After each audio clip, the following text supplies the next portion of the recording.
कि कल चाचा भतीजा की बारी है और मदद करने के लिए आज शो में अगले आधे घंटे आप में से कई लोग स्पेसिफिकली चाहते हैं कि ये हों स्क्रीन पे हमारी क्वेरी सॉल्व करने के लिए। दिखाइए भाई सस्पेंस कैसा। ओम कैपिटल के राजेश अग्रवाल साहब जुड़ते हुए कोलकाता से। Rajesh sir good afternoon. बस आ रहा हूं आपके पास, क्विकली दिखा दीजिए रीच आउट करने के तरीके जो आप रख रहे थे स्क्रीन पे। हमारा WhatsApp number, toll free number और साथ साथ वो ईमेल आईडी सब स्क्रीन पर आ जाएगा। बहुत सारे लोग आज जुड़ने वाले हैं, तो एक काम करें क्विकली से आपको थोड़ा सा निफ्टी दिखा देता हूं। कल क्या हुआ था, इंट्राडे में हायर थ्रेशोल्ड को चैलेंज करने जा रहे थे अपन, वो 25,200 के ऊपर गए थे, 25,222 तक। ऐसा लगा मामला ठीक है, वहां से मुनाफा वसूली आई। आज शुरुआती डेट में जितना दमखम दिखाया वो 25,200 तक गए, फिर वहीं इंट्राडे मुनाफा वसूली। और अब वो चैनल जो है ना उसके लोअर थ्रेशोल्ड को चैलेंज करने आज उल्टा मामला है। आज हम 25,000 को चैलेंज करने चले गए थे, वहां से थोड़ा बहुत सुधरी स्थिति, लेकिन वीक मार्केट्स हैं। एक्सपायरी का सेशन सामने आपके चल रहा है, ब्रेथ कमजोर है। कल आज सुबह में इंडिकेट बता रहा था कि कई दिनों बाद ऐसा भी हुआ था, ध्यान रखिएगा कि मिड कैप स्मॉल कैप दोनों, Nifty mid cap Nifty small cap indexes दोनों लाल में बंद हुए थे पिछले कई दिनों से आउट परफॉर्मेंस के बाद। और आज वो वीकनेस और बढ़ रही है, 1:2 का रेशियो है। कल स्क्रीन पे कुछ मोमेंटम स्टॉक्स ठंडे पड़ रहे थे, आज काफी सारे पॉकेट्स हैं जो ठंडी पड़ती हुई नजर आएंगे आपको। खैर मार्केट्स ठीक हैं, अभी भी कंसोलिडेशन कंटिन्यू कर रहा है, अभी भी रेंज में ही है। अभी भी जिस पुट राइटर्स के जोन की अपन चर्चा कर रहे थे, 25,000 का zone psychologically important put writers, उसकी सैंक्टिटी डिफेंड कर रहे हैं। यहां से 25,000 से थोड़ा सा वीक हुए तो मामला थोड़ा सा गड़बड़ाएगा, देखते हैं, नजर रखूंगा उस पर मैं। लेकिन अब अपन सवाल जवाब के सिलसिले की शुरुआत कर देते हैं। डॉक्टर साहब कौन कौन रेडी है दिखाइए स्क्रीन पे। डॉक्टर साहब मूड में नहीं दिख रहे, चलिए। पुणे, अच्छा वैसे आज अपने को ना अलवर जाना है, फलटन जाना है। फलटन हो गया मेरे ख्याल से सतारा डिस्ट्रिक्ट, महाराष्ट्र में ही हुआ। चंडीगढ़, पुणे, बहुत जगह जाना है भाई। अलवर से साक्षी जी आपको स्क्रीन पे नजर आएंगी और पुणे की लाइन एस्टैब्लिश हो गई है। पुणे से भावना मैम स्क्रीन पर है। साक्षी जी गुड आफ्टरनून मैम। साक्षी मैम पहला सवाल आज के लिए कौन सा? सर मेरा क्वेश्चन ये है आपसे कि मैंने टाटा स्टील का स्टॉक लिया हुआ है, 1 ईयर हो गए अभी तो। 151 रुपीज में लिया था, 50 क्वांटिटी। तो सर अब मुझे क्या करना चाहिए? और साक्षी लिया ट्रेडिंग वाला मामला था जो कमा के नहीं दिया ज्यादा, या फिर लिया ही लॉजिक से था कि लंबी अवधि के लिए रखूंगी? सर वैसे तो लॉन्ग टर्म के लिए ही सोच के लिया था। अपने भाव पे खड़ा है, 1 साल का इंतजार कर लिया है, कुछ कमा के नहीं दिया राजेश सर। 1 साल हो गए, लंबी अवधि का सोच के रखा था, रखना है नहीं रखना टाटा स्टील? वही सर समझ नहीं आ रहा। हाँ राजेश सर क्या करें? Good afternoon Ashish ji. Hi sir. जो भी महिला मित्रगण पैनल में ऑलरेडी मौजूद हैं सबको नमस्कार। और जहां तक टाटा स्टील की बात है, एक शानदार कंपनी है, शानदार कैपेसिटी है, न केवल भारत में बल्कि विदेशों में भी कामकाज फैला हुआ है। कुछ दिक्कतें विदेशी कामकाज को लेकर के थी, लेकिन इस बार के तिमाही नतीजे अगर आप देखेंगे तो बहुत शानदार नतीजे आए। करीब करीब दुगना जंप आया कंसोलिडेटेड बॉटम लाइन में, 12,000 करोड़ की बॉटम लाइन आई। और जो दिक्कत है वो जो विदेशों में दिक्कत थी वहां पर वो ईएफ का नया प्लांट लगा रहे हैं जो कि जुलाई 2025 तक शायद कम ऑपरेशंस चालू हो जाएगा, तो वहां से नंबर अच्छे हो जाएंगे। दूसरे मैं ये कहना चाहूंगा कि मेटल सेक्टर में जहां डिमांड बनी हुई है, खास करके स्टील में, इस बात को मद्देनजर कि इंफ्रास्ट्रक्चर रियल्टी में बढ़त है। लेकिन ये चीज ध्यान रखनी होगी कि ये बहुत ग्लोबल फैक्टर्स पे डिपेंड करता है कि वोलेटिलिटी बहुत बनी रहती है।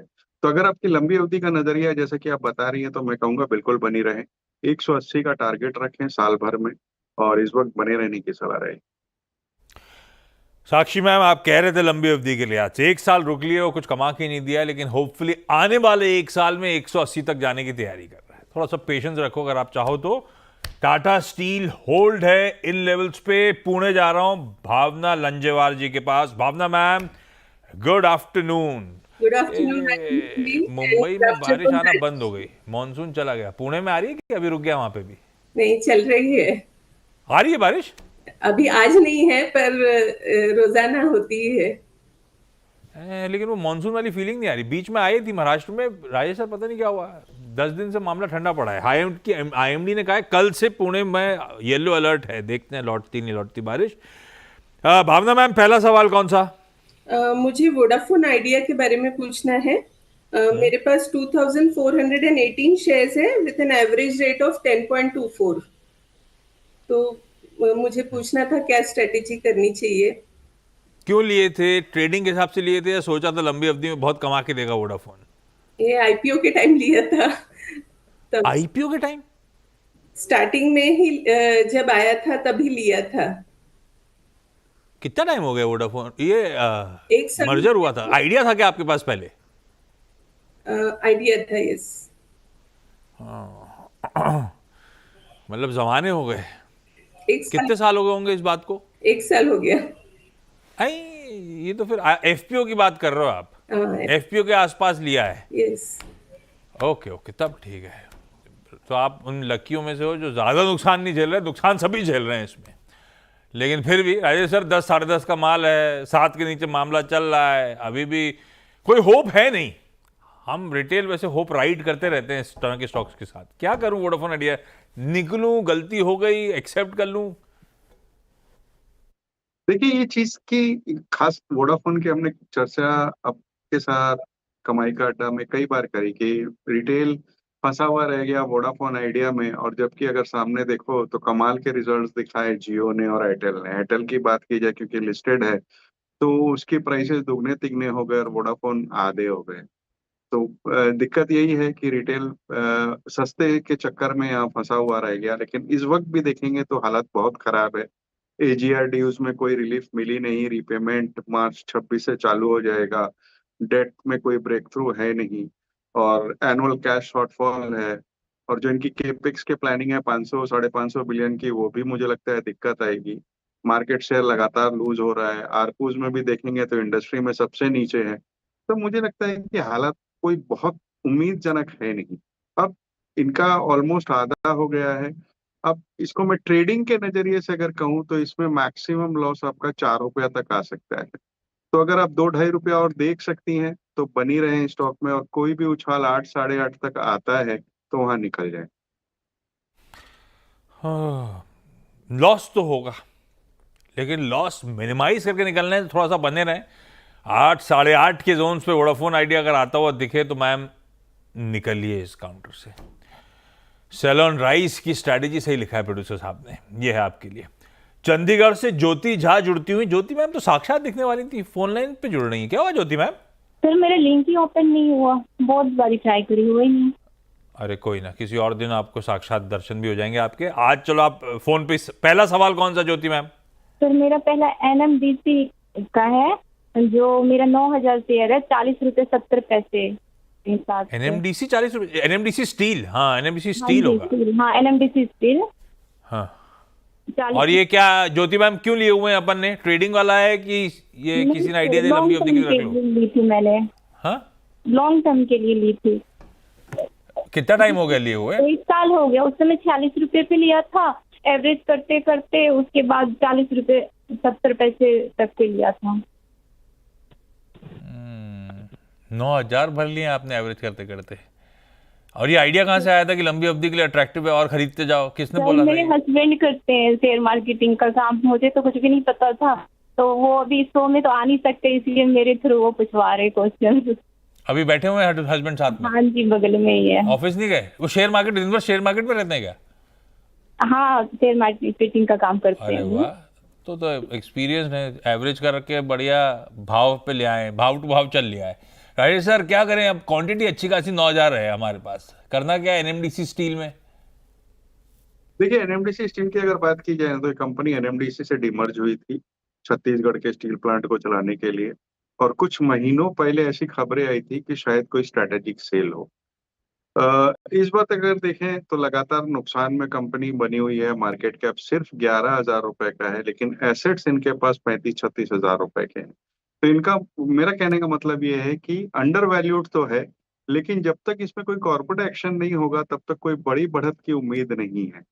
इन लेवल्स पे चूंकि ये भाव भाव बैठी हैं, और अगर ये इंतजार करना चाहें सिर्फ इस बात का कि कब प्राइवेटाइजेशन होगा, कब क्या होगा, तब मैं निकलूंगी फिर मुनाफे में, तो अलग बात है।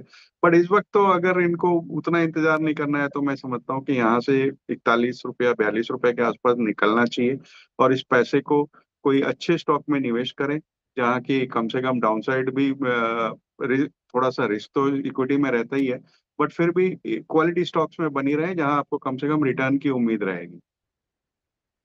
एक जो अच्छा स्टॉक में बने रहा जा सकता है, लंबी अवधि के लिए शिफ्ट किया जा सकता है, वो तो मैं अभी एसबीएस स्टॉक पिक में राजेश सर से ले रहा हूँ। एनएमडीसी स्टील 41-42 के आसपास निकल जाइए। 41-42 दूर नहीं है, बल्कि आज इंट्राडे में आज शुरुआती वहीं से हुई थी स्टॉक की, फिर मामला ठंडा पड़ा था, तो वो जोन्स पे आए, इस बार निकलें भाई, दूर हों स्टॉक से, ज्यादा बेहतर है। पलटन से करिश्मा सलीम सैयद जी जुड़ती हुई। Karishma ma'am hi, good afternoon Karishma ma'am. Good afternoon sir. Ma'am hi, सवाल पहला करिश्मा मैम। जी मैंने आइडिया लिया है 30,000 7.25 हम सब रिटेल ही फंसे हुए हैं। अभी हम, पता है आप नहीं आई थी तब तक आइडिया की चर्चा कर रहे थे, तब वो 10.5 की खरीद थी, आपकी 7.25 की पकड़ लेता हूँ खरीद। और करिश्मा मैम क्यों लिया था आइडिया? ये अभी गिर रहा था तो सोचा कि चल जाएगा इसलिए ले लेती हूँ भर भर के, ऐसा? हाँ हाँ।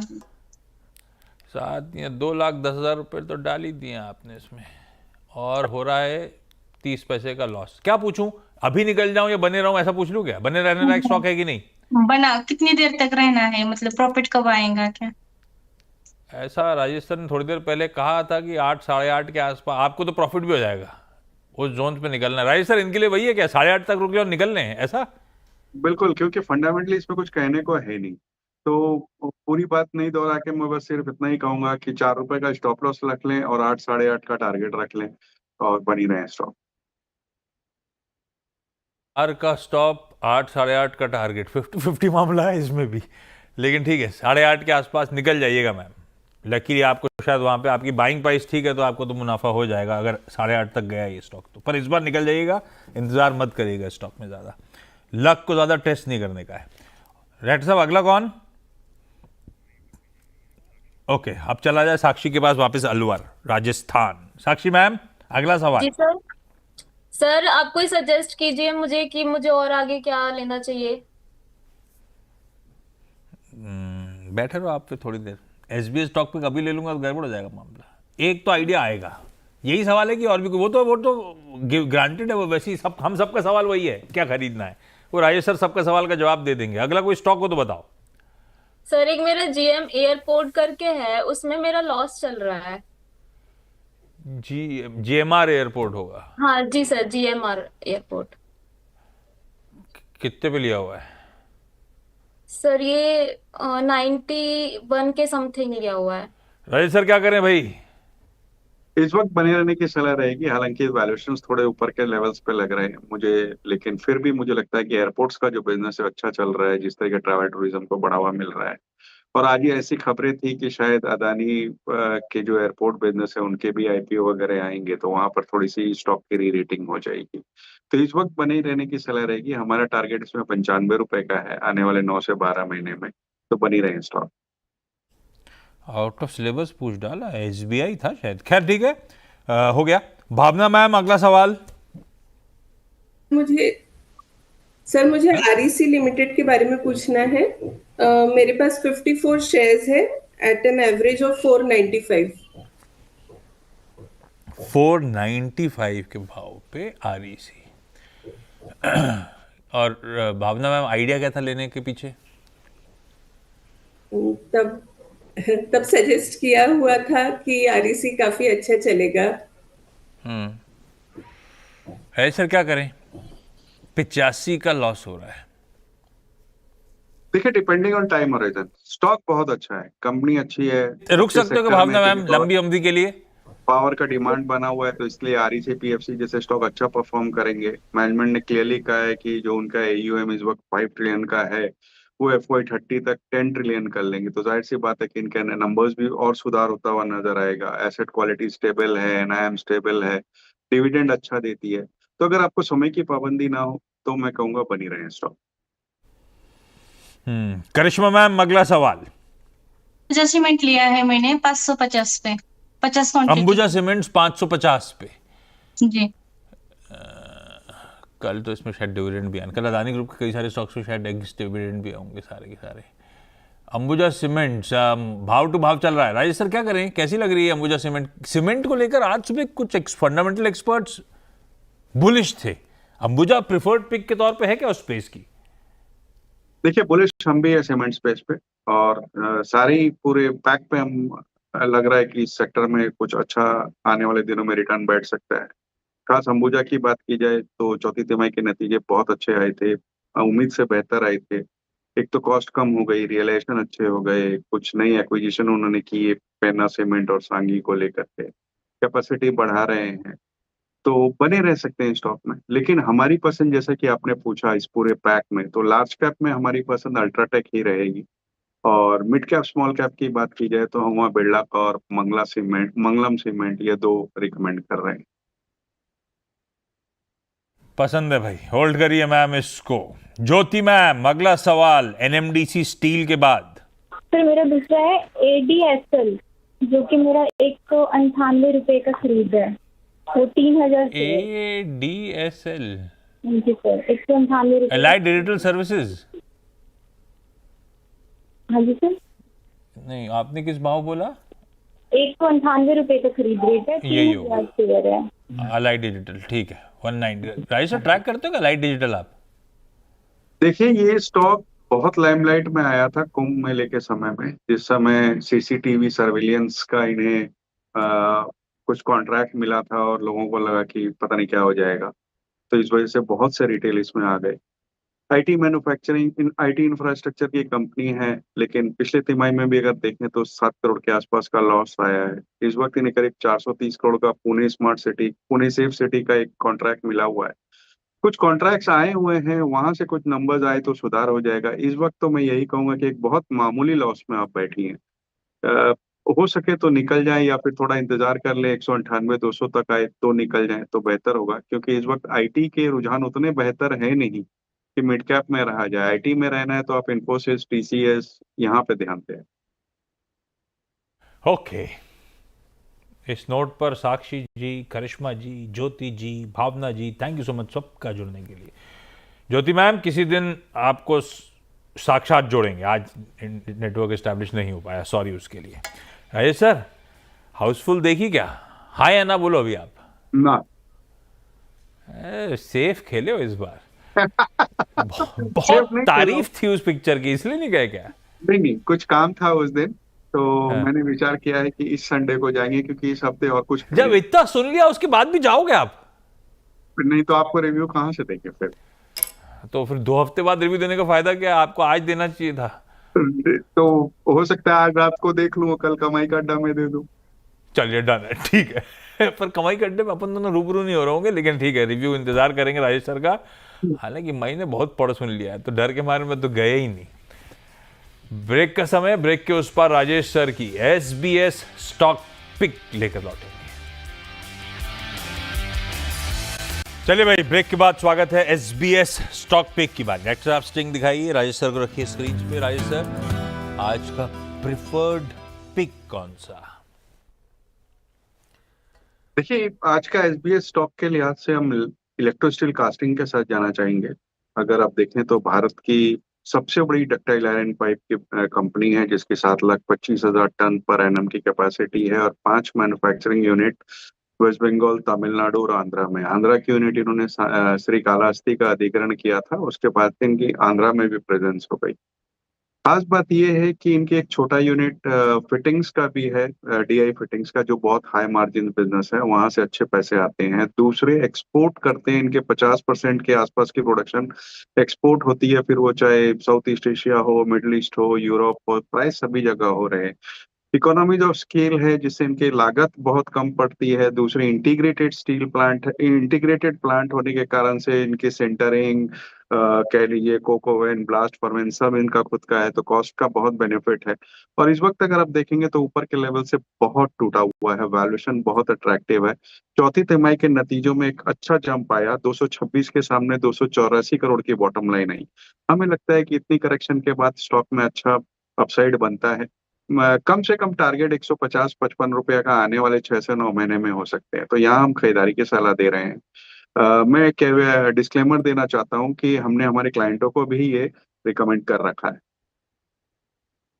ओके, इलेक्ट्रो स्टील कास्टिंग्स लेकर आए राजेश सर आज। थैंक यू राजेश सर जुड़ने के लिए आज। चलिए इस नोट पर आज के शो में इतना ही। अपनी अगली मुलाकात 1:17